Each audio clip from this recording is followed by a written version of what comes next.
Allez, salut à tous, bienvenue, très heureux de vous retrouver dans cette émission Omnisport, la messe du sport en Afrique et pas seulement d'ailleurs. Vous le connaissez déjà, c'est votre rendez-vous sur la chaîne Dash Media et ça nous réjouit à chaque fois que vous soyez autant nombreux à nous regarder, que ce soit à la télévision ou que ce soit par streaming. On tourne et c'est pour le plaisir de vous à la maison. Évidemment, 90 minutes, c'est le temps que va durer cette émission, 90 minutes bien sûr, et comme d'habitude, messieurs, trois thèmes.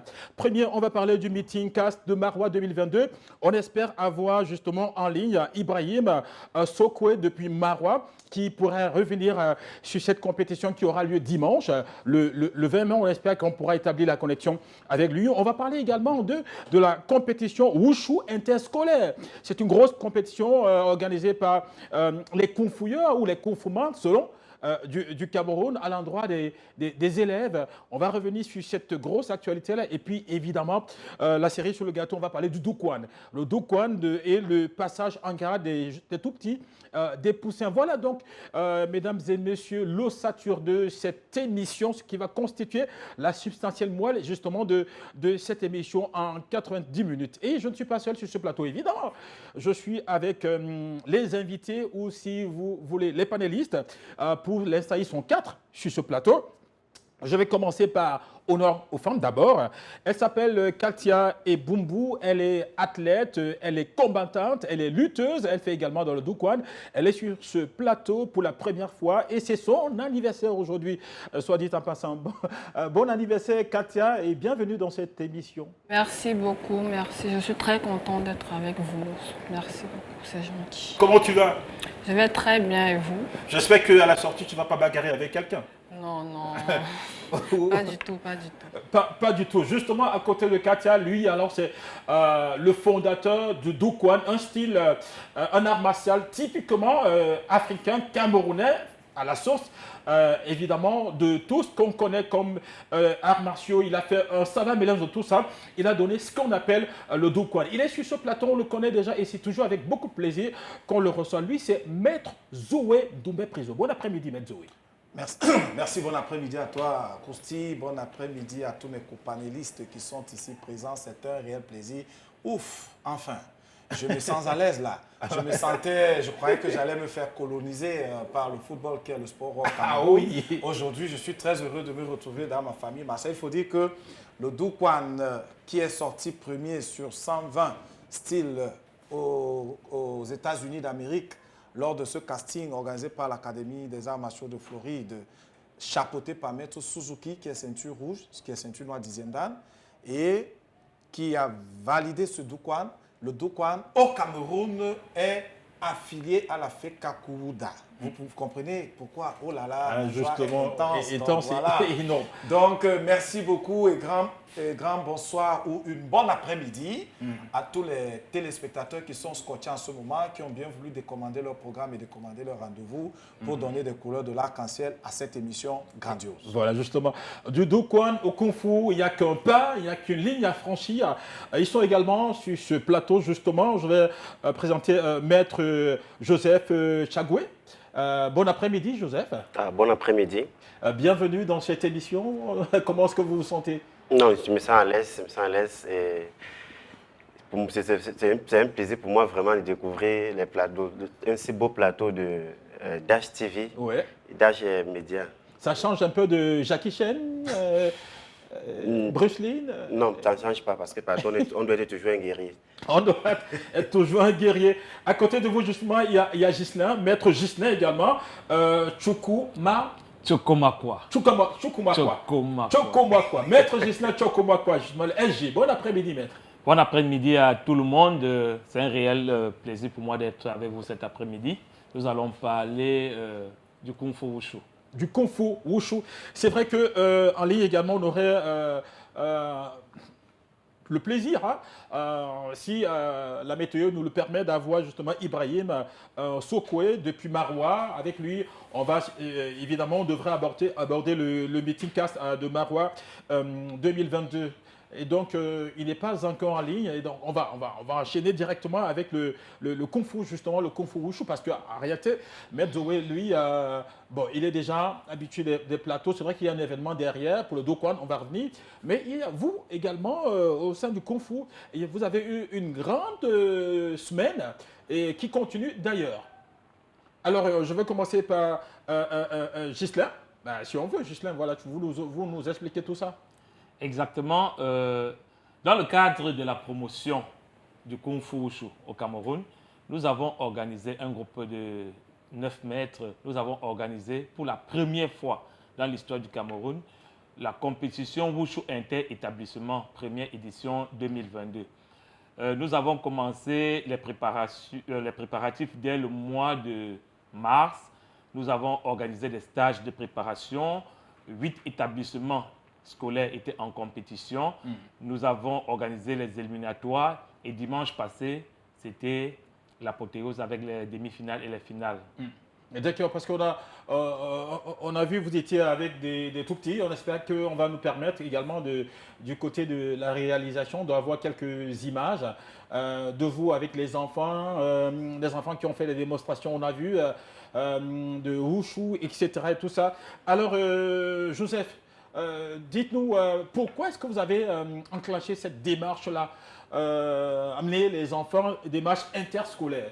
Est-ce à dire qu'il y avait d'abord une démarche extrascolaire pour que vous alliez finalement après avec les enfants qui sont dans les établissements scolaires? Bon, c'est un programme que nous avons beaucoup mûri ça des années parce que nous formons dans les différents établissements du littoral. Donc, nous, on s'est assis les 9 mètres. On a dit, bon, il faut qu'on essaye de penser à quelque chose qui doit faire ramener la vivacité au milieu scolaire. Directement, on a fait asseoir le projet. Oui. On a dit, bon, on va sur une base et ça a pris de l'ampleur.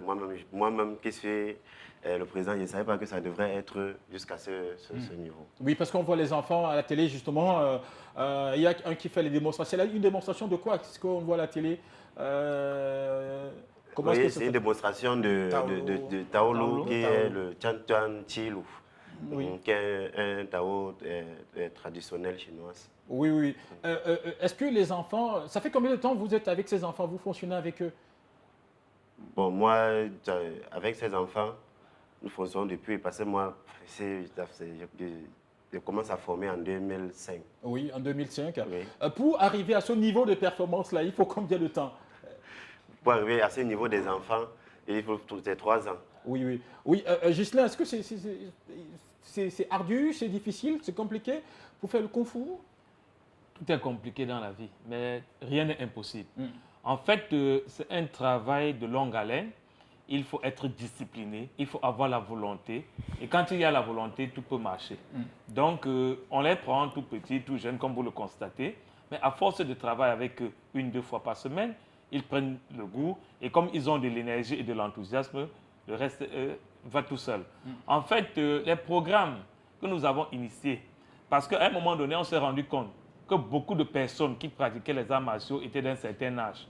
Nous avons voulu investir sur des pépinières parce que l'avenir est dans la jeunesse. Donc nous avons initié des programmes de formation, de préparation des jeunes aux compétitions internationales, nationales et internationales. Parce qu'on s'est rendu compte, chaque fois, il n'y a pas de Camerounais qui participent aux compétitions internationales. Pourquoi? Parce qu'il n'y a pas une bonne pépinière. Il n'y a pas des gens qui ont travaillé pendant des années pour avoir des bases, de véritables bases, pour avoir la détermination, pour avoir ce qu'il faut pour déclencher, n'est-ce pas, la réussite, la fierté, la confiance en soi. Nous avons donc décidé, dans le cadre de ce nouveau programme, d'investir sur des jeunes. Et nous avons mis beaucoup de temps à travailler avec ces jeunes. Et aujourd'hui, vous êtes en train d'observer le résultat. Le résultat parle de lui-même. Nous avons donné la possibilité à certains parents de comprendre que leurs enfants sont capables de faire beaucoup de choses. Et les parents ne sont pas déçus aujourd'hui. Quand vous voyez ce qu'un enfant de 5 ans, 6 ans, 7 ans est capable de faire, imaginez cet enfant dans 10 ans, quand il aura 15 ans, 18 ans. ce seront de bons athlètes qui pourront représenter le Cameroun sur la scène africaine et même mondiale. Et c'est sur ce projet que nous nous sommes penchés et nous avons décidé d'organiser ce qu'on appelle désormais chaque année la compétition Wushu inter-établissement scolaire, dont la première édition s'est achevée dimanche passé. Et nous sommes déjà à pied d'œuvre pour achever les rapports et commencer déjà la préparation de la deuxième édition. Derrière les enfants, comment est-ce qu'ils prennent ça? Est-ce qu'ils sont joués quand est-ce qu'ils sont heureux quand vous arrivez? Est-ce qu'ils ont envie d'apprendre? Est-ce que, voilà, justement, ils sont passionnés par cela? Est-ce que ça leur parle?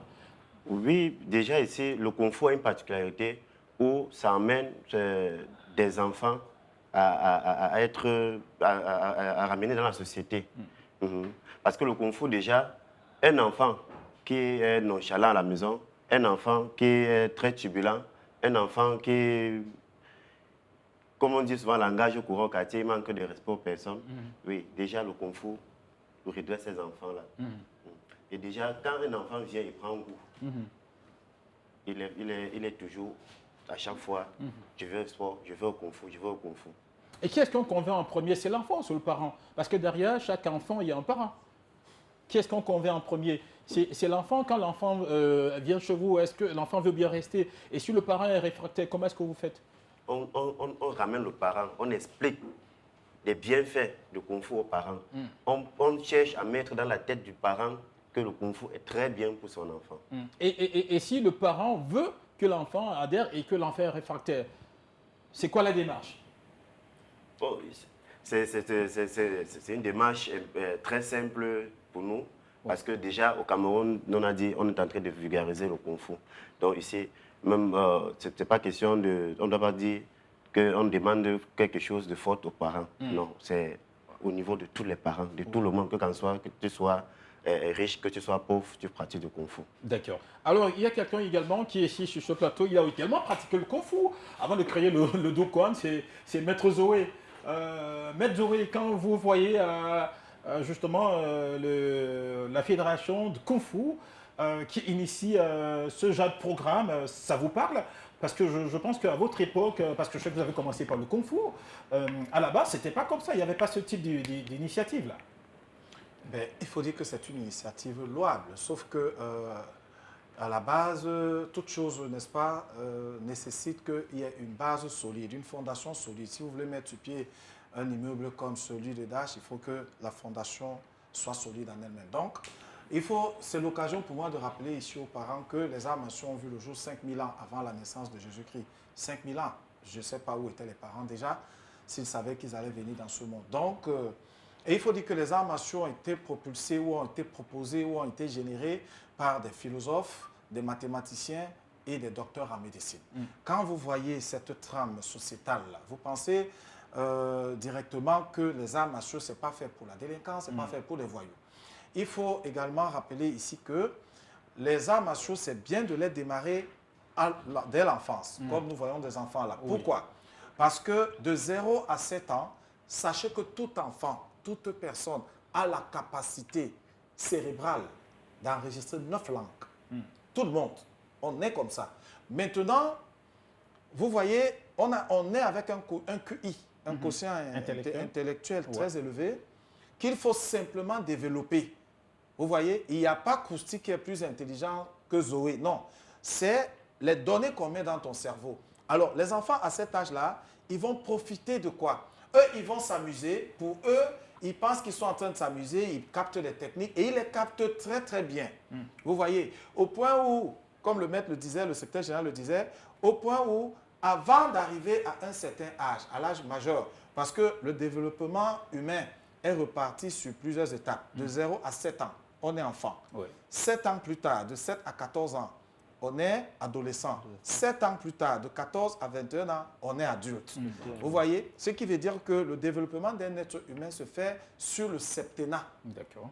Même vous, une carrière professionnelle, vous avez les bénédictions sur les septennats. On doit travailler. Ce n'est pas pour rien que les mandats Chez les autres politiques, c'est Voilà. 7 ans. Ce n'est pas un peu hasard. Donc, ce n'est pas pour rien que nous avons 7 jours dans la semaine. Les 7 jours de la semaine, c'est symbolique. Ça symbolise un peu la vie et D'accord. tout ça. Donc, il est très, très important pour les parents de laisser aller leurs enfants pratiquer du sport. Quel que soit le sport. Parce qu'à cet âge-là, le cerveau va enregistrer des données qui vont se répercuter plus tard. Il va développer des réflexes plus tard. Regardez autour de nous, lorsque quelqu'un commence à jouer au football ou commence à pratiquer la musique à 20 ans, 22 ans, c'est trop tard. Il faut commencer entre 0 et 7 ans. Moi, j'ai commencé à 7 ans. Parce que ma mère ne voulait pas. Déjà, mon papa venait de mourir. Donc, à 7 ans, je me suis mis à la boxe. J'aimais les arts martiaux, mais ma mère m'a chassé. Elle m'a dit, tu pars de la maison parce que tu vas devenir bandit. Donc, du coup, elle m'a envoyé chez mon oncle où j'ai découvert la boxe à l'âge de 9 ans. À 12 ans, je reviens faire le karaté Shotokan. Et à 14 ans, je me remets au kung-fu.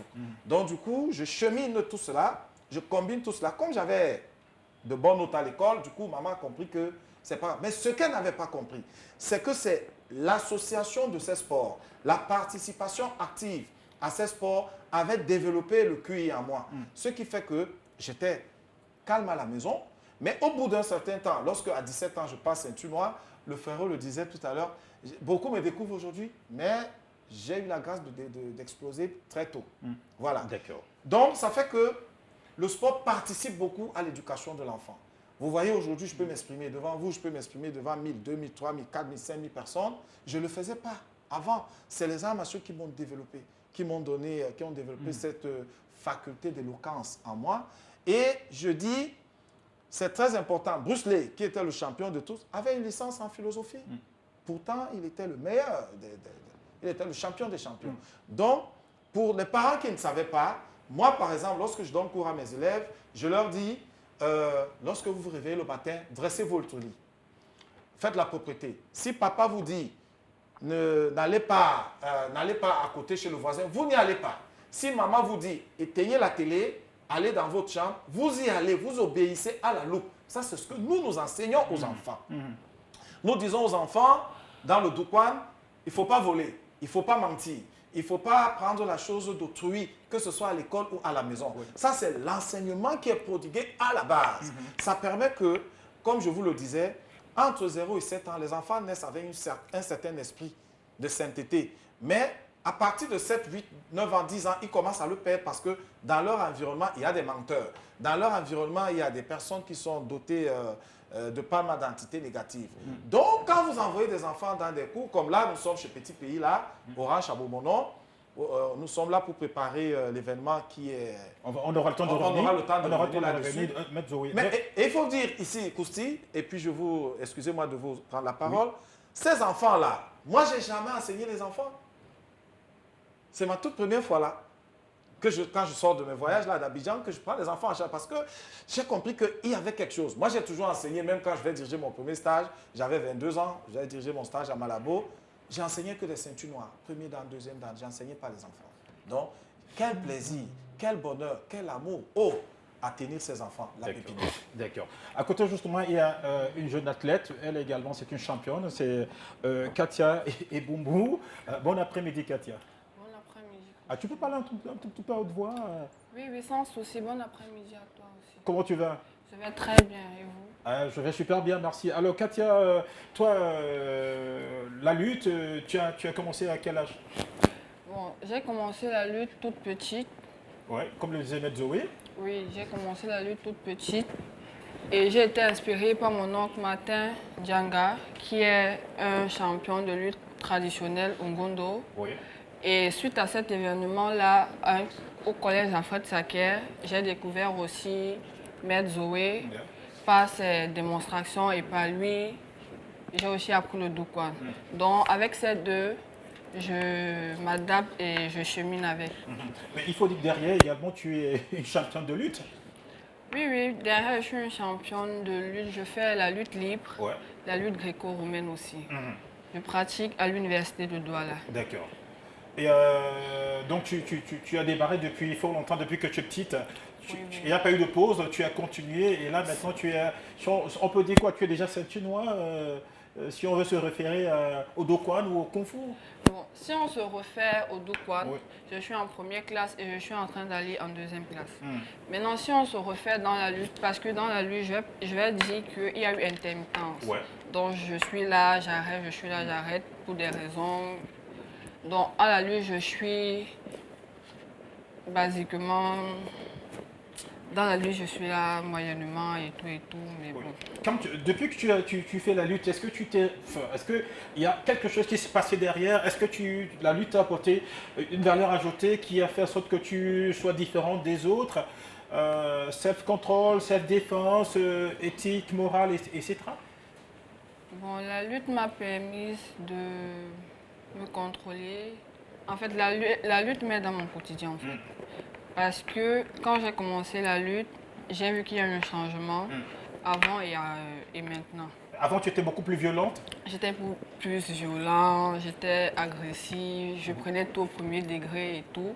Mais depuis que j'ai commencé les arts, c'est plus ça en fait. Oui, il faut dire que derrière, tu bastonnais les garçons.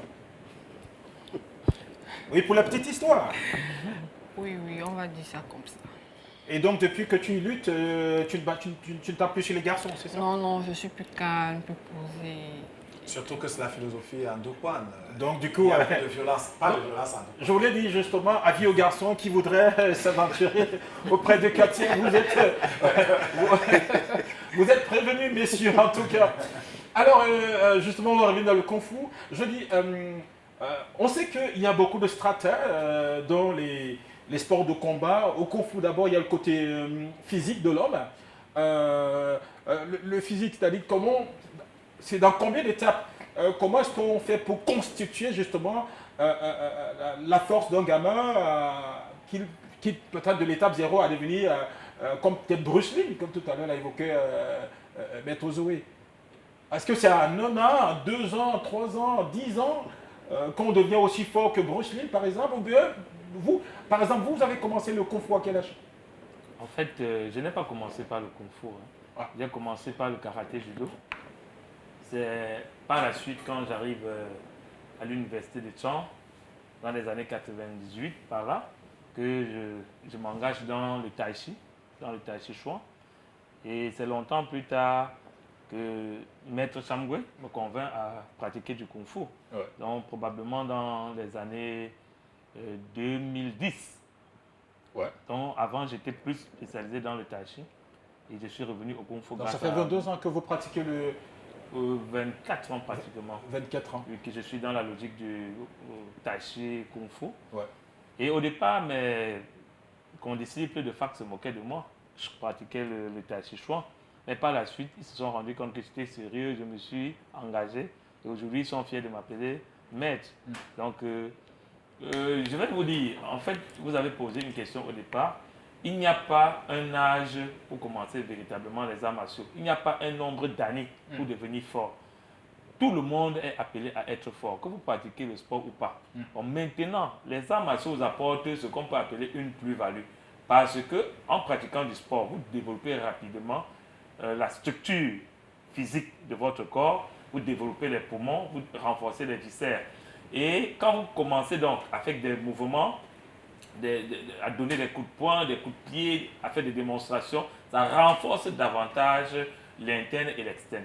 Et comme le disait Maître Zoé tout à l'heure, il faut maintenant que la philosophie arrive pour équilibrer les choses, afin que ça fasse du yin et du yang. Je voudrais commencer d'abord sur le côté physique, parce qu'on sait qu'après le côté physique, il y a le côté philosophique. Okay. Après le côté philosophique, il y a le côté médicinal, le côté anthropologique, etc. D'abord sur le physique. Le côté physique, c'est le travail au quotidien, aux entraînements. Oui. Et c'est pour cette raison que même dans les programmes scolaires, on a institué le sport. Parce qu'il faut travailler constamment le côté physique. Ouais. En travaillant le côté physique, nous apportons quelque chose de spécial à partir des étirements, à partir des postures. Parce que le Kung Fu, en fait, est un enchevêtrement de postures statiques et dynamiques. Et ces postures forgent le physique de l'homme. Ces postures renforcent les tendons, les muscles et les os. Au point où, à un moment donné, quand vous avez déjà eu à faire pratiquement 4-5 ans de pratique, vous devenez fort. C'est une obligation. Ce n'est pas un choix, c'est une obligation. Ça s'impose seul, que vous soyez un homme ou une femme. D'accord. Alors, Joseph, vous avez commencé à pratiquer le Kung Fu à partir de quel âge vous? J'ai commencé à pratiquer le Kung Fu à partir de 8 ans. Ouais.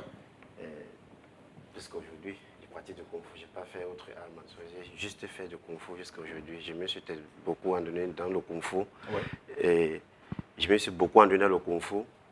Et toutes les rubriques que le Kung Fu comporte, moi, j'ai étudié tout ça. Et quand vous parlez des rubriques, il y a combien de rubriques dans le Kung Fu? Ici, on a le Kung Fu Taolo, on a le Sanda, on a aussi le Tai Chi. Ouais. Qui est le Tai Chi qui va du côté de la médecine chinoise. Ça veut dire que vous êtes un extraterrestre, quoi. Depuis que vous pratiquez le Kung Fu, depuis 8 ans jusqu'à maintenant, là. On a l'impression que vous êtes comparable au maître chinois qu'on voit dans les films.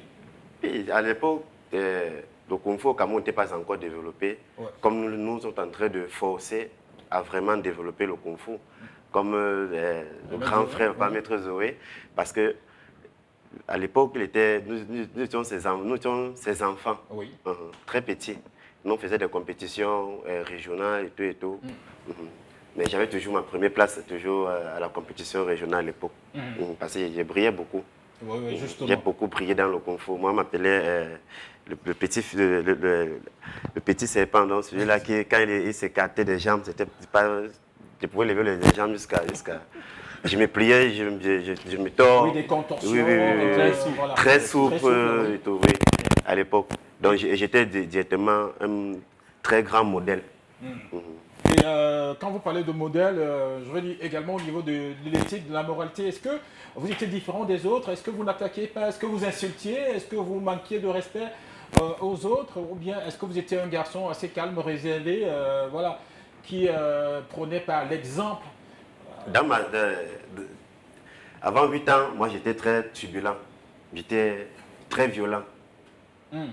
Avec mes amis, quand même à l'école. Un peu comme Katia, quoi. Très violent. Et partout, j'avais même l'esprit de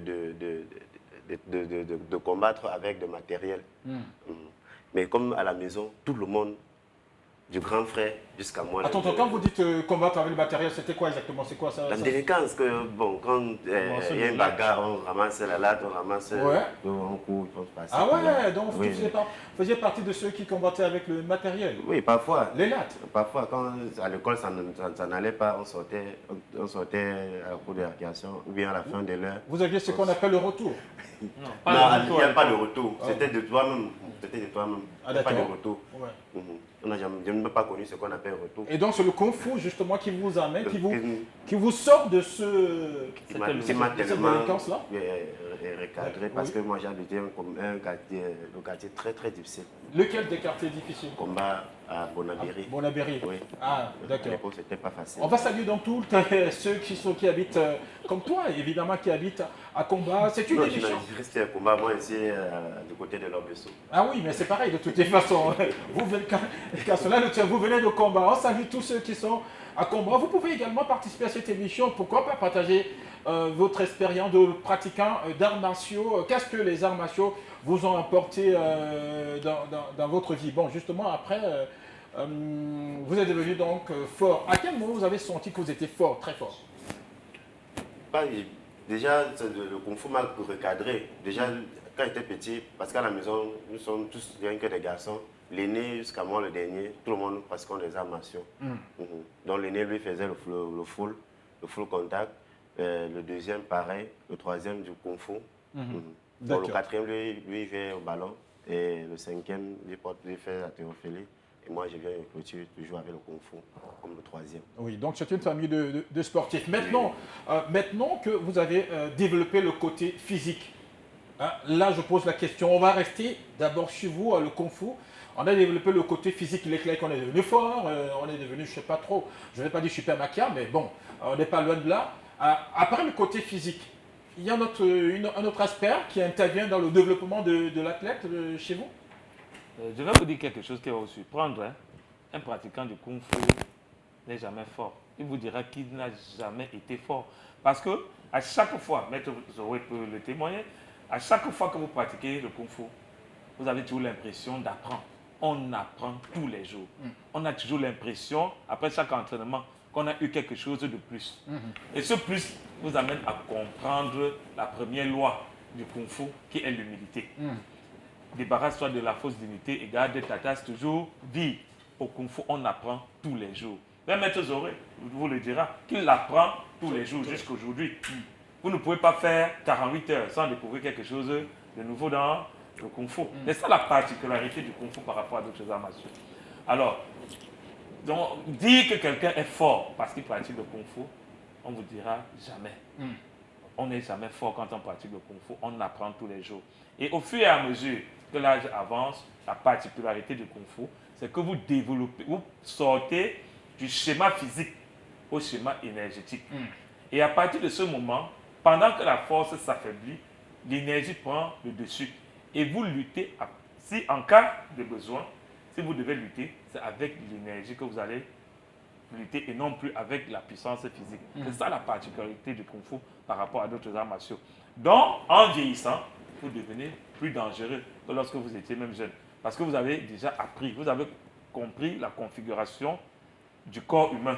Vous connaissez les points vitaux, vous connaissez les parties les plus sensibles. Vous savez qu'en touchant tel endroit, je peux faire telle chose à mon adversaire. Et c'est ça la particularité du Kung Fu. Il ne faut pas être super maquillé comme vous étiez en train de le dire. La particularité du Kung Fu, c'est que la structure physique de l'homme est constituée des parties très solides et des parties sensibles. Si je frappe à tel endroit, je peux avoir tel résultat sur mon adversaire. Et c'est ça la particularité du Kung Fu. Donc, Et c'est ce que vous apprenez aux enfants, comme on le voit non, à ils ne l'image là? peuvent même pas apprendre ça. Oui. Le Kung Fu, c'est toute une vie. On n'apprend pas le Kung Fu pour arrêter après tel nombre d'années. Non, dès que vous avez commencé le Kung Fu, c'est toute une vie. Et au fur et à mesure que vous avancez dans le Kung Fu, vous êtes même amené à créer parce que vous comprenez beaucoup de choses. C'est pour ça que Maître Zoé, par exemple, a combiné et la boxe, et le karaté, et le judo, et le Kung Fu pour créer son art martial. Donc, à chaque fois, on est toujours amené à apporter quelque chose de nouveau parce qu'on comprend beaucoup de choses.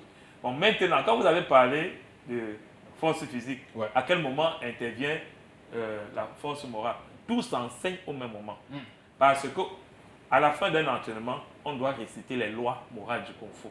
Et à partir des lois morales du Kung Fu, c'est tout un enseignement pour la vie. Les lois morales du Kung Fu. C'est pour ça que, quel que soit ce que vous êtes, en termes de délinquance, en termes de violence, quand vous pratiquez le Kung Fu, si vous le faites assidûment, pendant 6 mois, vous changez. Oui. Tout à l'heure, vous aviez parlé au-delà de la force physique, il y a la force énergétique. Bien entendu. Et donc, moi, j'ai envie de savoir, qui dit force énergétique, dit ce que ça veut dire. Est-ce que vous pouvez, parce que vous avez déjà atteint un grade, enfin un niveau, faire léviter, par exemple, disons, un portable, un téléphone portable. Vous le regardez avec les yeux et puis après, le téléphone se lève. Ce n'est pas ça forcément la force énergétique. Non, mais attendez, quand même. Ce n'est pas Oui, forcément mais ça la ça, c'est force ce que énergétique. nous. Enfin, excusez-moi, ça, c'est ce que nous on connaît du On Kung n'a Fu. pas parlé de magie. Il ne faut pas confondre la magie et la force Mais énergétique. ça, c'est ce que nous on connaît du Kung Fu, en tout cas. Mais ça, c'est la magie. Ne confondez pas la magie. Donc aussi, là, tu es dans la précipitation. Oui, la précipitation. Ce n'est pas ça la Va force voir le énergétique. prestidigitateur, là. Bon, alors, je prends un exemple simple. Oui. Je prends un exemple pratique. Je peux avoir mal à la tête. Je peux avoir la migraine. Je peux avoir les céphalées. Je me décide de me soigner sans passer par la prise des cachets. Comment?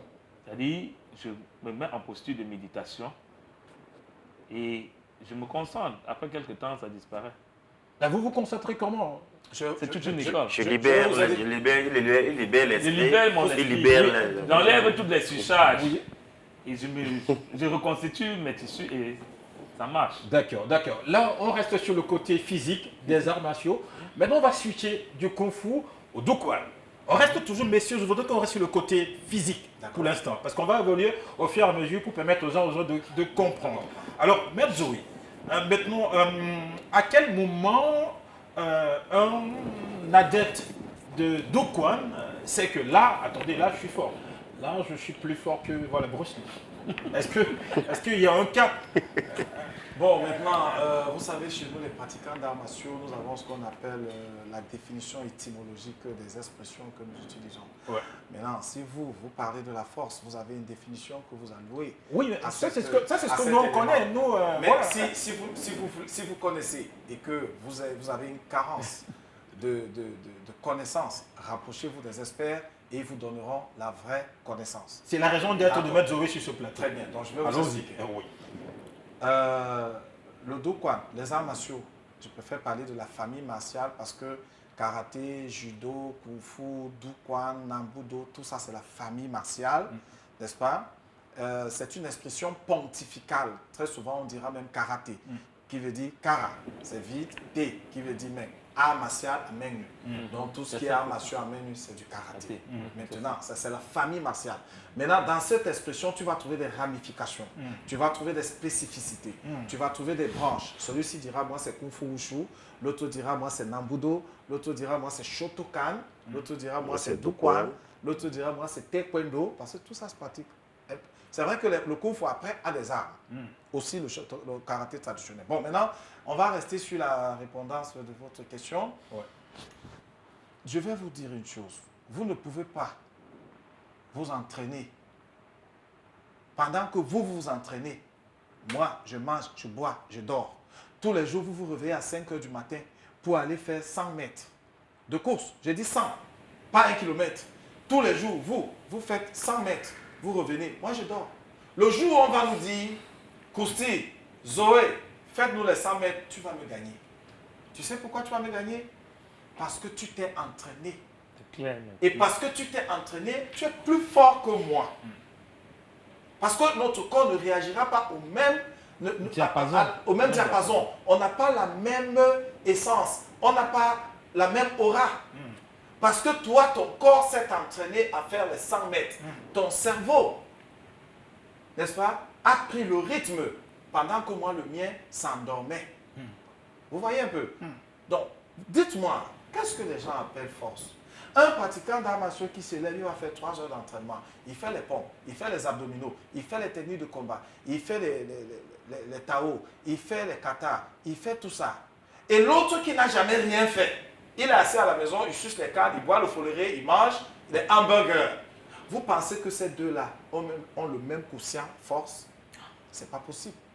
Donc, que vous le sachiez ou pas, dans le Do-Kwan, l'enseignement est reparti sur 2 lignes majeures, à savoir l'aspect physico-philosophique et l'aspect physiologique psychothérapeutique.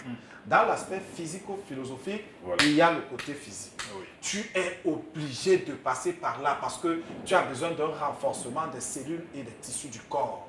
Dès que tu as renforcé ces cellules et tissus du corps à travers les exercices qui sont faits, tu es carrément différent de l'autre qui ne fait rien. Ça, il faut que les gens l'acceptent.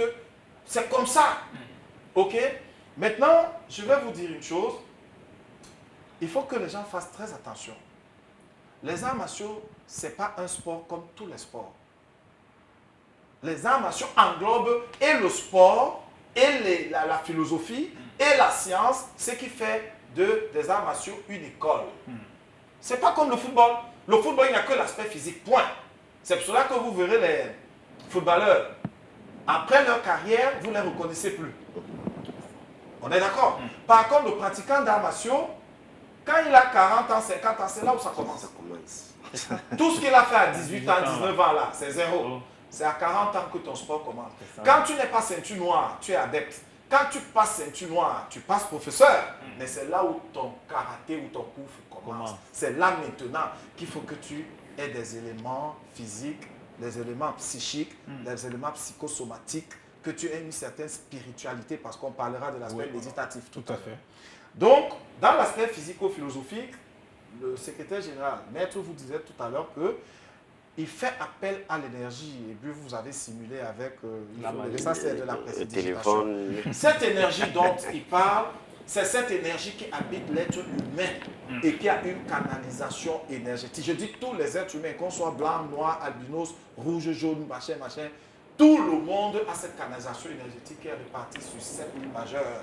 Je reviens encore sur 7, les 7 jours de la semaine, qui va de minuit à 3h25. 3h25, 6h51, 6h51, 10h17, 10h17, 13h42, 13h42, 17h08, 17h08, 20h34, 20h34 minutes. C'est comme ça que nous vivons. C'est cette énergie-là. Si vous savez utiliser cette énergie, cette canalisation, vous pouvez avoir mal à la tête et vous respirez d'une certaine façon avec un code qui va avec et vous touchez le nerf qui est lié, ou le nerf qui localise la douleur et vous la faites partie parce que vous allez alimenter ce nerf avec de l'énergie positive. Il faut dire que quand vous êtes en train de respirer, la respiration, contrairement à ce qu'on nous a enseigné à l'école conventionnelle ou académique, n'a pas que 2 temps. On nous a dit c'est l'inspiration et l'expiration. Dans les arts martiaux, la respiration a 4 temps. L'inspire, la pause, l'expire, la pause. OK? Entre l'inspire, qui est l'apport de l'oxygène de l'air qui vous donne la vitalité, la pause qui permet de synthétiser tout ce que vous avez absorbé de négatif, donc qui fait le check-up, le bilan, et l'expire qui évacue le dioxyde de carbone. C'est le yin et le yang et qui vous donne la vie, qui vous donne la santé, qui vous donne la vitalité. Ça, c'est très important. Il faut que ceux-là qui nous écoutent, les parents qui nous écoutent en ce moment, qui écoutent les maîtres arts martiaux qui sont ici, aient désormais une autre vision des arts martiaux. Ce n'est pas de leur faute. Ça a été une mauvaise communication, il n'y avait pas de télévision. La télévision est arrivée au Cameroun en 1985. OK? Donc beaucoup de gens n'avaient pas de télé, donc ils ne pouvaient pas être au courant. Aujourd'hui, on a Internet, aujourd'hui, on a plein de trucs qu'on peut faire. Tout à l'heure, le maître vous a parlé des points vitaux. Pourquoi est-ce qu'à 50 ans, 60 ans, tu deviens plus fort? Pendant tout ton parcours, tu as appris à faire des maigiri, des ochuki, des coups de poing. Maintenant, à 50 ans, tu n'as plus besoin de perdre ce temps. Tu as accumulé de l'expérience. Maintenant, cette expérience te permet de connaître l'être humain. Et je vous parlais de l'enseignement dans le Dukwa, l'aspect physico-philosophique et de l'aspect physiologie psychothérapeutique. Dans ce deuxième tiroir, physiologie, on vous apprend que le corps humain est une mystérieuse machine qui est constituée de 7 vertèbres cervicales, 12 vertèbres dorsales, 5 vertèbres lombaires, 7 vertèbres sacrées, 350 articulations, 655 muscles et 9 chakras. Les chakras qu'on voit en plus, c'est les 7, c'est-à-dire un plexus là, un autre là, un autre là, un autre là, un autre génital et derrière aussi. Le chakra, c'est une batterie, pour ceux qui ne connaissent pas, c'est une batterie énergétique qui te permet d'emmagasiner de l'énergie. Vous savez d'où vient votre énergie à vous? Qui est le distributeur central? Qui est le dispensateur de l'énergie, c'est le soleil. Lorsque il vous déverse de l'énergie, ça vient par le plexus solaire. Et le plexus solaire prend maintenant celui de canaliser, comme je vous le disais, de minuit à 3h25, l'énergie part du plexus solaire, OK, et il alimente le cœur, il alimente le système respiratoire. Maintenant, de 3h25 à 6h51, il descend vers les organes, les muscles internes. Savez-vous qu'il y a des muscles internes? Il y en a. Donc, vous pouvez voir un gars qui est comme ça, baraqué comme ça. À l'intérieur, il n'y a aucun muscle qui est formé. Il est vide. Dès que vous le chandélisez, il tombe. Mais si vous allez voir un gars qui est comme ça, ses muscles à l'intérieur sont fortifiés. Et dehors, il est gringalet. Ce gars, vous n'allez pas le bouger du sol parce qu'il est fortifié à l'intérieur de lui. Cependant, d'où vient l'aspect méditatif? L'aspect méditatif vient comme un surfeur. Il vient comme cet élément qui vient, n'est-ce pas, apporter du nivellement. Il vient comme un nivellateur, n'est-ce pas? Parce que tous les exercices que vous avez faits physiquement vous ont donné de la force, que vous le vouliez ou pas. Moi, j'ai envie de poser une question. Oui. OK. Au-delà de la force physique, il y a également la force mentale. D'abord, j'ai envie de poser la question à Katia. Katia, la force, quand tu as commencé à faire les arts martiaux, quand tu as commencé à travailler, OK, quand est-ce que tu t'es rendu compte que tu étais forte par rapport aux autres? C'était quand tu les voyais, c'est-à-dire c'était dans ta tête, tu t'es dit que bon, maintenant comme je m'entraîne, je suis forte, ou bien c'est quand tu t'es retrouvé face à un corps à corps, tu as neutralisé quelqu'un, tu dis ah là je suis forte. J'ai su que j'étais forte face à un cas parce que j'ai été dans une situation où j'ai failli. Du coup, quand j'ai pensé à ça, je me suis contrôlée et je me suis dit déjà, quelqu'un qui fait l'art martial ne doit pas bagarrer, doit se contrôler et tout, et tout, et tout. Donc du coup, je me suis dit, pourquoi perdre mon temps avec cette personne-là? Pourtant, si peut-être je touche cette personne, je tape ici ou quelque part, cette personne peut tomber et là, ça devient encore autre chose. Donc, du coup, quand il y a des cas comme ça, je me contrôle en fait. Soit je quitte l'endroit pour évacuer ou bien quoi que ce soit, mais je sais déjà me contrôler et tout. Donc, À quel moment, dans la tête, tu te dis que là, je suis forte. Là, maintenant, ça relève du côté psychologique. Quand est-ce que tu as dit, ben, là, avec ce que j'apprends là, avec ce que je développe là, là, franchement, là, ben, il faut qu'il vienne à 2-3 pour pouvoir nous bouger. Costi, Quand est-ce que tu as... Quand est-ce que... Non, je voudrais qu'elle réponde d'abord. Quand est-ce que tu as... Oui, moi j'ai voulu dire quelque chose qui est intéressant pour le public qui nous suit. Oui, non, mais Pas attends, forcément non, pour non, Katia. non, je voudrais d'abord qu'elle réponde. Oui. C'est quand même, elle est athlète. Quand est-ce que tu as su que là, ton sport physique a déteint sur ton côté psychologique et que là, maintenant, là, ouais, tu es prête, comme on dit. bon, j'ai su que j'étais forte. Qu'est-ce que je vais dire? À partir du moment où tu fais déjà des choses que tu ne faisais pas avant. C'est-à-dire que quand tu es capable de faire déjà 30 pompes et que tu ne les faisais pas au début, tu sens que tu es forte maintenant. Tu pourras faire 50, tu pourras faire 100. Donc ce que j'allais dire, Costi, Oui, mais oui. c'est que pour arriver ici à Dash, on est au 4e, c'est ça? Ouais. Si un jour vous arrivez, vous montez, vous grimpez les marches et arrivez au 4e, vous faites. Après, vous allez à la maison, vous commencez à faire les 100 mètres, les 200 mètres, vous commencez à vous entraîner. Au bout d'une semaine, à travailler les pompes à cuisses et le cardio. Après, quand vous arrivez ici, vous montez au 4e, vous respirez normalement, vous vous sentez fort. D'accord. Votre psychologie vous dit, bah, écoutez, vous avez bravé quelque chose. Donc c'est un peu comme ça. Dans les arts martiaux, je vous dis, tout à l'heure, le maître vous parlait de justement ce côté de force. Donc vous dites, on va rester là, La force physique de la force physique. Ouais. À La partir force physique et la force mentale. et la force mentale. Il faut dire que ça va de pair. Il n'y a pas l'un sans l'autre. Ouais. Parce qu'on parle du yin et du yang. Il n'y a pas le ciel s'il n'y a pas la terre. Ouais. Il n'y a pas d'eau s'il n'y a pas de feu. C'est-à-dire qu'il n'y a pas d'homme s'il n'y a pas de femme. Il n'y a pas de lait s'il n'y a pas de beau. On est d'accord? C'est-à-dire que ce sont des entités qui vont ensemble. Il n'y a pas de vie, il n'y a pas de mort. Quand il y a vie, il y a mort. Quand il y a mort, il y a vie. Très bien. Donc, à partir du moment où vous vous entraînez physiquement, vous sentez en vous-même une énorme différence. Vous voyez? Et à partir de ce moment, votre psychologie s'élargit. Ça prend une ampleur. Votre psychologie vous parle. Je vais parler pour les scientifiques qui nous suivent. Votre corps humain est constitué de 4 éléments qui sont l'eau, le feu, la terre et puis l'air. Et la plus petite cellule qui anime votre organisme ainsi que tous ceux qui nous suivent en ce moment, c'est l'atome. Et l'atome est alimenté des vibrations atomiques corporelles qui vous donnent des informations qui sont des messagers de l'être humain, qui vous disent que ce gars-ci là, il monte, il descend, lui là, je peux le taper. Ça vous arrive souvent? De savoir que celui qui est devant vous là, il ne peut pas. Même s'il monte, il descend, il ne peut pas. Et ça vous arrive souvent de voir quelqu'un vous dire que ce là, je ne peux pas.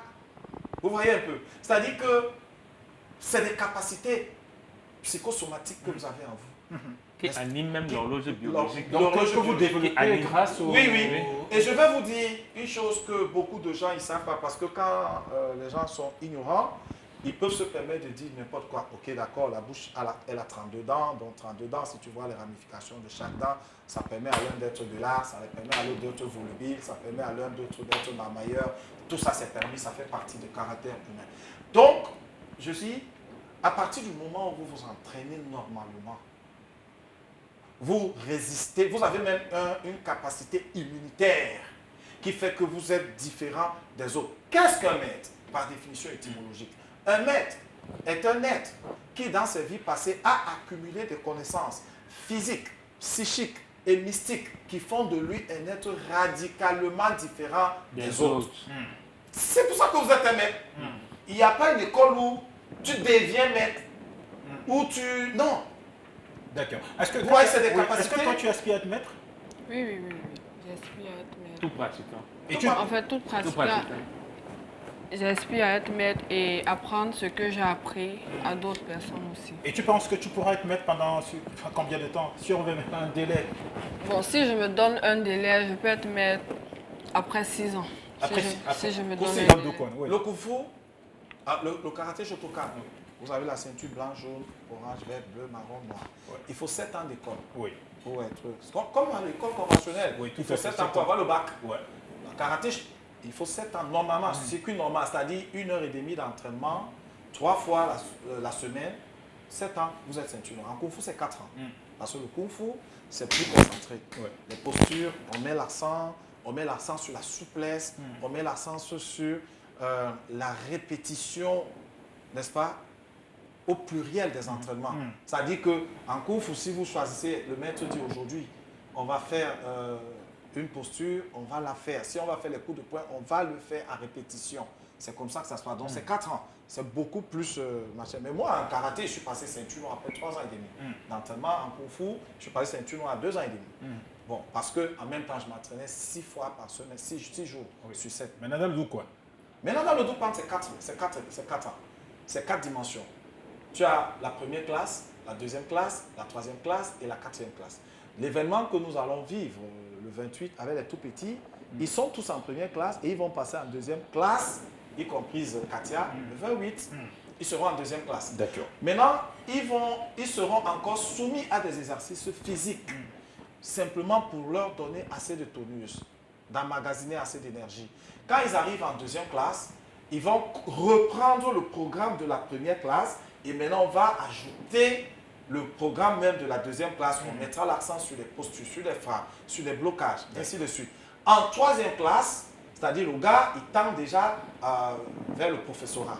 En troisième classe, on va y ajouter beaucoup de techniques de combat, beaucoup de souplesse et on commence à ramener le moral vers le bas, à lui dire, ben voilà Joe, il y a les engagements du Kung Fu, les 10, qui disent que une fois accepté à l'école, l'ADAP s'engage solennellement à pratiquer régulièrement afin de parvenir à la compréhension du Kung Fu traditionnel, être studieux et persévérant pour être digne de l'instruction du maître, prôner l'esprit de chevalerie, protéger les faibles, se conduire de manière à respecter les traditions, vénérer le maître, traiter les condisciples comme membres de sa propre famille, éviter tout excès dans la vie courante, alcool, cigarettes, boissons excitants, veillées nocturnes, actes sexuels, accepter qu'une trahison soit sévèrement réprimée par les autres membres de l'école. Il y a les 10 engagements qui vous suivent. Et quand le gars arrive en quatrième classe, il va trouver d'autres règles de conditionnement qu'il te dresse. Quand tu as déjà pris la mayonnaise, tu vas trouver les 8 importantes matières qui te disent l'esprit est en harmonie avec les cieux et la terre, le rythme du corps est celui du soleil et de la lune, la loi tient compte à la fois de la dureté et de la douceur, il faut agir en accord avec le temps et le changement, il faut appliquer les techniques lorsqu'on tourne l'ouverture, les yeux doivent agir au moindre changement, les oreilles entendent intensément dans toutes les directions, connais l'ennemi, connais-toi toi-même et dans 100 combats, tu ne seras jamais mis en péril. Senam nindo midoro ware yuka, shita udeshi, pempem yadeshi, la force, l'énergie, le courage, mishi. Yodeshi, Yampe, tu vas trouver. Il y a des règles qui te dressent seul. Tu n'as pas besoin. Ce qui fera de toi quelqu'un de différent des autres personnes qui sont dans d'autres sports et qui sont à la maison. D'accord. Vous voyez un peu. D'accord. Donc, je dis encore que j'invite les parents à nous envoyer les enfants. Et ce qui est intéressant, je rejoins le secrétaire général, c'est que c'est vrai qu'il faut commencer tôt. Parce que ça développe des réflexes dont vous aurez besoin plus tard. Mais quand vous arrivez à 40 ans, moi j'ai des élèves de 40 ans qui n'ont jamais pratiqué un sport, qui buvaient, qui fumaient, et au bout de 3 mois d'entraînement, Il change. ce gars me faisait les combats avec les jeunes Exactement. de 20 ans et les bousculait. Ouais. Est-ce que c'est pareil chez vous également? Mais c'est C'est la même chose. Ah, C'est la même chose. C'est ça les arts martiaux. Bon, ok, messieurs, là, on a fini avec le côté physique. Maintenant, je voudrais qu'on passe à l'autre côté. On a fini avec le côté physique, le côté mental. Il y a, j'aurais voulu dire le côté spirituel. Spirituel, oui. Voilà, spirituel. D'abord, le Kung Fu. Le côté spirituel se résume à quoi? Ou se définit par rapport à quoi? Joseph. Oui, le côté spirituel, ici, ça se résume à la façon de tenir l'esprit. Comment tu peux contrôler ton esprit. Ce n'est pas des méditations. peut passer dans le confort, on passe par la méditation, on passe par les tigons, on passe par le tai chi pour maîtriser son esprit. Ça, c'est le côté spirituel. D'accord. Donc, est-ce que j'ai envie de poser une question à Ghislaine, une question perverse. Quand tu dis on passe par les méditations, c'est quoi quand on entre en contact avec les esprits Non. Non. En fait, il faut être très très simple dans la compréhension des choses. En fait, quand on parle du spirituel, c'est d'abord apprendre, comme Maître Zoé l'a dit tout à l'heure, apprendre à se connaître soi-même. C'est la base de la spiritualité. Apprendre à se connaître soi-même et à vivre avec ce qu'on est. Apprendre à connaître autrui et à vivre en harmonie avec lui. Apprendre à connaître la nature, à vivre en harmonie avec cette nature et apprendre également à vivre en harmonie avec l'absolu. Donc, ce sont ces 4 éléments qui constituent la base de la spiritualité des arts martiaux. Alors, quand on parle de spiritualité ici, les gens confondent avec le spiritisme. Parce que j'ai l'impression que depuis, vous-même, vous êtes un peu confus dans ces termes-là. Donc, ne confondez pas le spiritisme et la spiritualité. Est-ce qu'il y a le spiritisme dans le Kung Fu? Il n'y a pas une école de spiritisme dans le Kung Fu, ça n'existe pas. Par contre, il y a des individus qui sont pratiquants de Kung Fu, qui peuvent se retrouver dans des cercles ésotériques. Ne confondez pas ce qu'ils font dans les cercles ésotériques avec le Kung Fu. Le Kung Fu, d'abord, est un sport. Le Kung Fu est l'art martial des guerriers. Le Kung Fu est une façon de se soigner. Il y a, comme Maître Zoé a dit, il y a l'aspect thérapeutique dans le Kung Fu. Il y a l'aspect méditatif. En principe, quand on apprend à se concentrer, quand on apprend à méditer, l'enfant l'élève que nous avons, peut apprendre à canaliser cela pour les mettre dans les études et avoir des bons résultats à l'école. C'est spirituel. C'est spirituel. Et avoir des bons résultats à l'école. Il n'y a pas de magie. C'est clair. Un autre prendra cela pour le mettre dans le football. Un autre dans les études. Un autre dans le banditisme.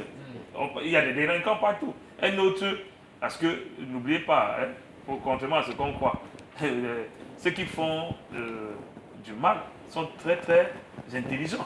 Parce qu'il faut même être très intelligent pour faire du mal, que ce soit la fémania et autres. Donc, il revient à chacun, n'est-ce pas, de capitaliser ce qu'il a appris et mettre ça au profit du développement, au profit du bien.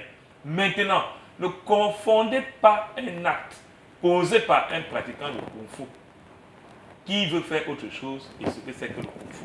Non. Et vous l'avez bien constaté. Si vous regardez comment ça se passe dans les monastères, que ce soit à Shaolin, à Mont-Oudan et autres, vous allez vous rendre compte que c'est des gens bien, c'est des gens qui prônent la vertu, c'est des gens qui ne vivent que sur la base du respect de la vie, dans tous les compartiments possibles. Respect de la nature, respect de l'absolu, respect même du silence. Mais ne confondez pas Kung Fu et autre chose. D'accord. Alors, dans le Dokwan, Maître Zoé, est-ce que il y a la spiritualité et il y a également le spiritisme inclus dans la spiritualité, dans cet art qui semble être un art révolutionnaire? C'est la raison d'être du Dokwan. Parce que j'ai voulu dissiper ou encore disséquer un peu les connaissances ou les mal-connaissances des uns et des autres. Oui. Le mysticisme, par définition, c'est quoi? C'est la communion avec son Créateur. Mais au quartier, les gens disent constitue les gens, il est mystique. Ça n'a rien à voir. La spiritualité, c'est rien à voir. Ça n'a rien à voir avec aller à l'église, aller à la mosquée. Ça n'a rien à voir. Rien du tout. Je vous ai dit, 5000 ans avant la naissance de Jésus-Christ, lorsque Bodhidharma, le père des arts martiaux, qui était un moine religieux, il ne connaissait même pas faire un coup de poing ou encore il ne savait rien de tout cela. Il arrive à Shaolin, il trouve d'autres moines et il commence à leur enseigner des techniques de méditation avancées. Quand il commence à leur enseigner des techniques de méditation avancées, quel était le rôle des tout premiers pratiquants des arts martiaux? Vous savez comment on appelait les tout premiers pratiquants des arts martiaux? Les Templiers de lumière. Leur rôle était simplement, quand ils se réveillent à 5 h du matin, au lever du soleil, ils se mettent, ils regardent vers l'Est, ils s'adressent à Dieu, le Créateur, pour lui dire, nous te demandons pardon pour les péchés que commettent l'humanité, que commettent les humains. Nous te prions de déverser ton amour et ta bonté sur l'humanité, pas sur eux. Les premiers pratiquants de la marche. Donc, quand vous parlez, on veut parler à Machio, c'est d'abord spirituel avant d'être physique. D'où vient le côté physique? Le côté physique vient du fait que ces moines se sont retrouvés avec beaucoup de richesses dans leur temps. Ils avaient de l'or, ils avaient des dons. et des dons que les gens venaient faire. Ils se sont retrouvés avec beaucoup de richesses. Ils faisaient rien avec. Eux-mêmes, ils allaient encore dans les quartiers, dans les hôpitaux pour faire des dons, pour donner des trucs. Les bandits ont réfléchi que, comme les gens là, ils ont beaucoup d'or là-bas et de richesses, on va aller voler. Chaque fois, ils venaient dans des temples pour voler les biens des moines. Maintenant, les moines ont pensé autrement. Il faut dire c'est une révolution de pensée. Ils se retournent maintenant vers Dieu pour dire que, comment? Nous, les gens, ils viennent comme ça, là, ils nous tapent, ils prennent les richesses, ils nous tapent. Vraiment, Seigneur, donne-nous l'inspiration de pouvoir nous défendre. Vous voyez, là, on parle des époques, on ne parle pas d'une décennie, on ne parle pas de 100 ans, on ne parle pas... Non. C'est comme ça que le côté physique rentra donc dans l'aspect des arts martiaux, côté physique combat. Les moines sont donc rentrés dans la forêt et ils ont appris les techniques des 5 animaux. Le tigre, la panthère, le runga, le machin, les animaux. C'est pour cela que dans le cours, on vous parlera de secret du tigre, secret du serpent, secret du machin, secret du singe. Parce qu'ils se sont inspirés des animaux. De la nature. De la nature. Maintenant, qu'est-ce qui se passe? Qui a découvert les points vitaux? C'est le médecin Watteau. Il y a 300 ans, avant Jésus-Christ, il est rentré dans un prince, un médecin des princes. Il a pris 400 esclaves. Il les a mis dans un enclos. Il a pris un bord. Il a dit, battez-vous. Les survivants seront libérés. Et il s'est assis. Il regardait. L'un a donné un coup de poing à l'autre. Il note. On a le coup de poing à l'œil, ça a saigné. Il écrit. L'autre a donné un coup de pied sur les testicules de quelqu'un, sur le kinteki de quelqu'un. Il note. Il s'est plié, donc il a eu mal. Il a écrit. L'autre a donné un coup de bras sur le plexus. Bon, il a eu mal. Il a noté. Il a fait ce travail pendant près de 7 ans. Et les survivants, qui étaient à peine sur 400, ils étaient à peine une quinzaine. Tous les autres étaient morts, d'autres étaient paralysés. Mais il avait déjà son travail. C'est comme ça qu'il découvre que le corps humain a 350 articulations, 623 muscles et a des chakras. Mais lui, il avait découvert 7 chakras. C'est la nouvelle connaissance.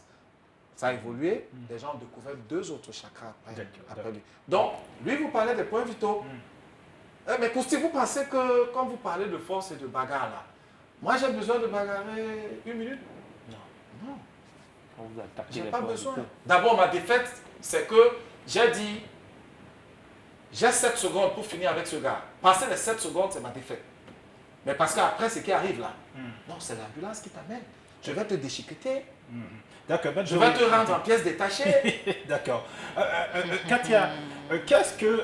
Tout est sur les points vitaux. Voilà. Katia, toi, qu'est-ce que le sport, le Doukwon t'a apporté à toi? Est-ce que c'est important pour une jeune fille de se mettre à cet art martial-là? Est-ce que tu penses que c'est important pour la jeune fille? Si oui, pourquoi?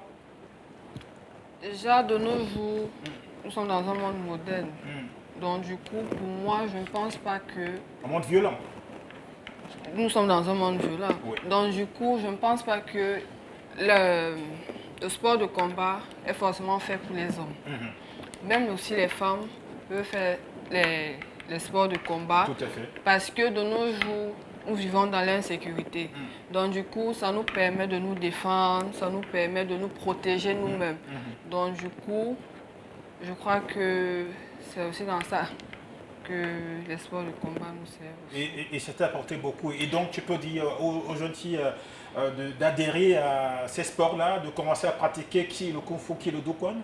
Oui, je peux conseiller à certaines filles, à toutes les filles même, de faire, à certaines filles de pratiquer les arts. Parce que c'est aussi bien, parce que d'autres personnes ont mis dans leur tête que non, c'est la brutalité, et la brutalité renvoie forcément à l'homme. Donc du coup, pour moi, c'est pas forcément ça. Donc du coup, si j'ai fait le sport de combat, c'est pour me protéger d'abord moi-même contre les autres. Et je m'y sens bien, je m'adapte à l'intérieur sans problème. Et je sais pas, avec mes capacités, mes prévisions, j'aimerais aller au plus haut niveau de mes limites. Ça, c'est tout le mal qu'on te souhaite, en tout cas les lettres, mais ici. Maintenant, il y a le côté médicinal. Le côté, je voudrais qu'on en parle parce que c'est vrai qu'on est pris par le temps, mais on va parler de cela. D'abord, dans le Kung Fu. C'est-à-dire, on a parlé du côté physique, on a parlé du côté mental, psychosomatique et tout ce qui va avec. Maintenant, il y a le côté médicinal. Voilà. Oui, exactement, hein. C'est même le côté, tout ce qu'on fait concourt au bien-être, Oui. à la santé. Mhm. Et le côté médicinal est très développé dans le wushu. Et je ne vais pas vous le cacher, que ce soit Maître Chamgwe, Maître Zoé ou moi, nous sommes tous des kinésiphysiothérapeutes. Nous sommes des masseurs. Parce que tu ne peux pas pratiquer le kung fu. Et après la ceinture noire, tu ne deviens pas masseur. C'est-à-dire, nous maîtrisons tellement le corps humain. Nous savons qu'en touchant tel endroit, quand vous avez mal à tel endroit, en touchant tel endroit, ça peut vous apporter la guérison. Nous savons qu'en touchant tel endroit, nous maîtrisons les méridiens. Parce que le corps humain est constitué d'un ensemble de méridiens. Et l'énergie entre dans le corps humain par les canaux de méridiens. L'énergie entre dans le corps humain naturellement par les canaux de méridiens. Et quand les canaux de méridiens sont bouchés, nous faisons la maladie. Tout à fait. À ce moment, il n'y a donc pas possibilité d'harmonie à l'intérieur du corps, ça déclenche une maladie. Et dans la médecine occidentale, on vous dira, par exemple, ce sont les microbes, Tout à fait. une dégénérescence, ainsi de suite. Mais en fait, il y a microbes. L'organe est affecté parce qu'il y a une rupture entre le yin et le yang à l'intérieur de votre organisme. Tout à fait. Et comment soigner? Il faut passer encore par la réconciliation du yin et du yang. Ça peut passer par le massage, ça peut passer par la phytothérapie, ça peut passer par la prise des médicaments. Voilà. Ça peut passer par la prise, l'amélioration de l'alimentation. Ça peut passer également par les exercices thérapeutiques. Ça peut passer par la méditation. Ouais. Donc il y a un ensemble de choses qui, mises ensemble, constituent la base fondamentale de la médecine traditionnelle chinoise que nous retrouvons dans le wushu. Vous ne pouvez pas être un maître de wushu sans être capable d'apporter une assistance au niveau de la santé. C'est impossible, sauf si vous n'êtes pas maître. Donc à un certain niveau, vous tous, vous êtes obligés d'apprendre la médecine parce que vous maîtrisez bien le corps humain. De toute façon, tous les employés de Dash vont se mettre... Nous tous, nous sommes des... Voilà, au wushu. Tout le monde doit se mettre au wushu, quel que soit votre âge. Nous avons des élèves de 70 ans. Je dis, les élèves de 70 ans, au début, il est sûr qu'il ne peut rien faire. Mais le wushu est tellement varié, avec de nombreux styles. Avec le temps, on adapte son corps et son âge, et on le met dans le sillage d'un style. D'accord. Et au fur et à mesure qu'il va pratiquer, ça va développer d'autres éléments en lui, au point où il sera même capable, avec le temps, d'utiliser même les styles externes ou les styles explosifs. D'accord. Alors, Joe, toi également, c'est pareil, tu es déjà un thérapeute, tu as déjà soigné ou tu soignes au quotidien justement ceux-là qui ont besoin de toi quand ils ont un petit pépin physique, émotionnel ou physiologique? Oui, je soigne déjà et j'ai déjà un centre de kinésithérapie au niveau du Paco Vita, derrière Trades. Donc c'est mon quotidien. Ah, je soigne déjà. Moi, je sors comme ça du cabinet pour ici. D'accord, ça marche. Alors, Maître Zoé, même question au niveau de Doukwaan. Il y a également, vous parliez de l'alimentation, vous avez évoqué également le côté médicinal de Doukwaan. En parlez-nous, c'est-à-dire, qu'est-ce qui fait en sorte que le côté médicinal de Doukwon est une plus-value sur, voilà, sur le reste. Ben, écoutez, vous savez, il est crucial ici que je dise à tous ceux qui nous suivent d'où vient le symbole de la santé, de la médecine. Ouais. Le truc que vous voyez là, D'accord. ça vient des arts martiaux. Il faut que les gens le sachent. Ça vient des arts martiaux. Vous comprenez? Ça vient des arts martiaux. Pourquoi? Lorsque vous regardez cette croix avec le serpent, c'est le symbole de la canalisation énergétique serpentée, c'est-à-dire qui quitte du plexus génital. Oui. Il monte sur le plexus ombilical. C'est-à-dire que le plexus génital, c'est un chakra. Le plexus ombilical, c'est un chakra. Le plexus solaire. Le plexus solaire, c'est un chakra. Après, il va monter au niveau du cérébral. Alors, il serpente. Pourquoi à partir du génital? Parce que c'est le génital qui donne naissance. C'est à partir de l'organe génital qu'un enfant vient au monde. On est d'accord qu'il est positionné. Maintenant, il serpente, il arrive au cordon ombilical, au niveau de l'ombilical, du chakra ombilical, qui est le deuxième cerveau. Ça, il faut que les gens le sachent. Le premier cerveau, il est là. Le deuxième, il est là. C'est pour ça que si une femme est malade, elle a des règles douloureuses, toute personne qui est malade à partir du ventre, il est complètement malade. OK? Et la solution à cette anomalie, il faut simplement alimenter, n'est-ce pas, le chakra ombilical par une respiration abdomino-costale. Je vais vous expliquer ce que Voilà, c'est. ça c'est bon pour Titi Mbaké. Expliquez. Voilà, c'est bon pour Titi Mbaké. Voilà. Je vais vous expliquer. Beaucoup de gens respirent par les narines. C'est une mauvaise respiration. Même pas les poumons. Beaucoup de gens respirent par les poumons. Ça, c'est la respiration thoracique. La première est nasale. Mais la meilleure des respirations, c'est la respiration abdomino-costale. Vous voyez les enfants. Les enfants entre 0 et 7 ans, ils respirent. C'est le ventre. Cette respiration vous met en harmonie avec la matrice universelle, qui vous met en harmonie avec le cosmos universel, c'est-à-dire d'où vous êtes parti pour venir dans la matrice universelle. Et de la matrice universelle, vous avez décidé, vous l'enfant, proportionnellement à votre karma, de naître dans un pays et de naître dans une famille. C'est comme ça que ça se passe. Donc, ça, je voudrais expliquer le symbole que les gens voient de la médecine. Maintenant, le On ne peut pas, le Doukwon n'est qu'un des éléments de la famille, il est un membre, une branche de la famille martiale, comme j'ai défini tout à l'heure. Oui, tout à fait. C'est-à-dire que c'est la famille, le terme pontifical, c'est karaté. Oui. C'est-à-dire que, bon, voilà, j'ai pas dit Shotokan, j'ai pas dit Kyokushinkai, ok? J'ai pas dit Wadoryo, j'ai pas dit Shitoryo, j'ai dit karatéka dans la définition étymologique. Donc, vous ne pouvez pas parler de médecine, vous ne pouvez pas parler de santé dans les arts martiaux, parce que c'est la priorité. Vous ne pouvez pas parler de spiritualité après, c'est la priorité. C'est le moins l'infini plus 0. Ça y est, mais vous commencez à compter de 0 à plus l'infini. Voilà. Mais il faut comprendre une chose. Dans le Doukwon, on ajoute la diététique harmonisée. Parce que qui dit santé, dit en priorité la diététique. Bien manger, c'est être en santé. Vous comprenez ce que je veux dire? Alors, savez-vous que notre corps a un rythme qui est contraire au sens des aiguilles d'une montre? C'est-à-dire que si les montres vont comme ça, le rythme de notre corps, lui, va comme ça.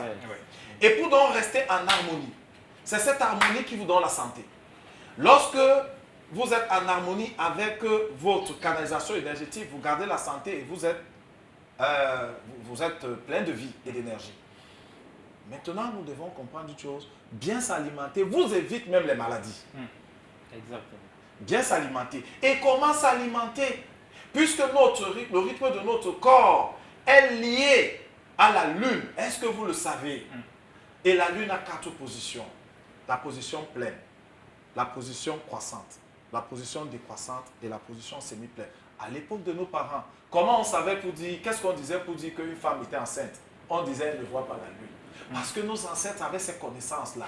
Ces connaissances qui les liaient directement à la nature. Donc notre alimentation doit également être liée à la position lunaire. Un exemple, lorsque la lune, on est en pleine lune, vous ne devez pas manger avant 10h17. Ah, ça? Tous ceux qui mangent avant 10h17 perdent 365 jours sur leur cycle de vie normal. Pourquoi? Parce que c'est à partir de 10h17 que l'énergie solaire qui se déverse sur votre plexus solaire commence à alimenter votre corps. À partir du moment où vous prenez une banane, un verre d'eau, machin, c'est comme si vous êtes en train d'attiser du feu et vous versez de l'eau sur le feu. Il va s'éteindre. Mais à partir de 10h17, vous commencez par une boisson citronnée, tiède. De l'eau tiède avec un peu de citron. Vous galvanisez votre énergie. Vous robotisez votre organisme intérieur. Vous consommez tout ce qu'il y a d'agrumes. Pamplemousse, orange, vitamines, tout ce qui va vous donner de la vitamine C. Et maintenant, vous buvez beaucoup d'eau. En le faisant, vous déparasitez votre corps. Vous enlevez le cholestérol dans votre corps. Vous allez dormir normalement.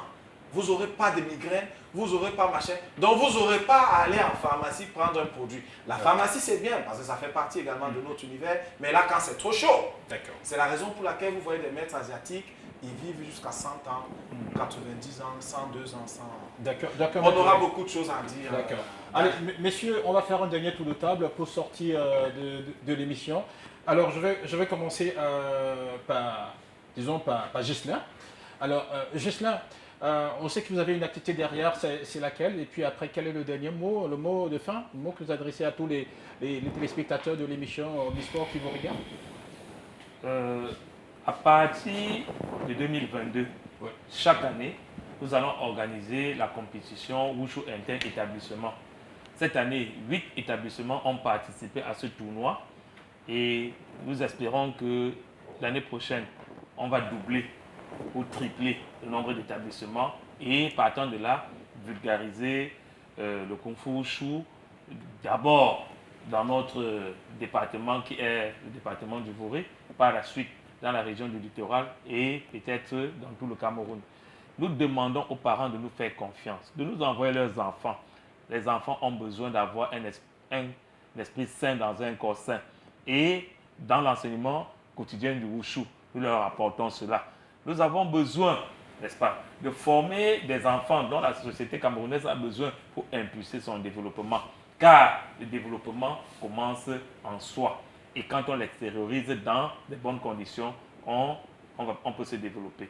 Donc je crois que c'est un début, c'est une bouteille à la mer que nous avons lancée. Et nous espérons que le message sera retrouvé par beaucoup de personnes qui pourront apporter la lumière au monde. Joseph? Moi, pareil, je dis aux parents de nous envoyer des enfants, d'envoyer des enfants, non seulement faire des arts martiaux et moi, de préférence, par exemple, le Kung Fu, parce que ça développe aussi rapidement ces enfants et ça les met dans de droits chemins. Et du côté médicinal dont on parlait tout à l'heure pour sortir, moi, je fais dans la médecine chinoise et j'aide dans la rééducation et je fais aussi dans l'éducation des enfants autistes et des enfants en défense mentale. Oui. Et je pense qu'avec l'événement que nous avons lancé déjà, la bouteille dans la mer, comme a dit Gisèle tout à l'heure, et je pense que c'est pour démarrer très fort avec ce programme de commission interscolaire. D'accord. Alors, Maître Zoé, parce qu'on va finir avec la femme, Maître Zoé, un dernier mot? Ouais, moi, je suis chef d'entreprise. Ben oui. Depuis très longtemps. Oui. Donc, alors, je vais demander à tous les parents qui nous suivent en ce moment, les enfants ont la chance de vous avoir, vous, parents qui êtes des personnes modernes, modernisées, et puis voilà, laissez ces enfants vivre leurs rêves, donnez-leur la chance de vivre beaucoup plus longtemps, riches en vitalité, en santé, et il faut y penser, ces enfants, c'est eux l'avenir de demain. Donc, le Dukwan est un art qui enseigne à sa base le respect, la mesure et l'humilité, enseigne à son sommet que l'être doit amener l'être à être ce que doit être l'être dans son être, c'est-à-dire l'amour du prochain, et organise le 28 mai, donc bientôt là, un grand passage de grade de la pépinière. Ils vont passer à la 2e classe Katia et bien d'autres. Je profite de l'occasion pour dire bonjour à tous mes enfants qui me suivent en ce moment et surtout à leurs parents, à toute leur famille. L'événement aura lieu du côté d'Aquanor dans le club Chic and Choc, qui est mon club géniteur de tous ces enfants. C'est ce club qui pilote tous les autres. Il faut dire que le Douquan aujourd'hui est présent aux États-Unis par le professeur Georges Brouillard, en Suisse par le professeur Embola. Il a enseigné également au Togo, à Nairobi, à l'île Maurice. Il a enseigné également au Cameroun. Il est à Abidjan aussi, où je suis basé en ce moment. Donc, le Douquan est en train de suivre son bout de chemin. Et je pense que je vais commencer par cette mission et puis le grand esprit fera le reste. D'accord. Alors, on va finir par Katia et Bumbu. Pourquoi? Parce que c'est son anniversaire aujourd'hui. Alors, Katia...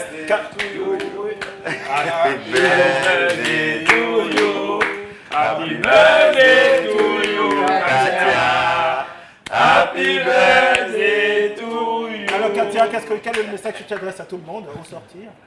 Bon, le message que je vais donner est que l'art martial est bien pour tout le monde. Donc, du coup, que les gens n'aient pas peur de faire cet art, croyant que c'est seulement pour les hommes et qu'il y ait beaucoup d'agressivité et tout. Non, non, non. C'est très bien parce que ça nous protège nous-mêmes.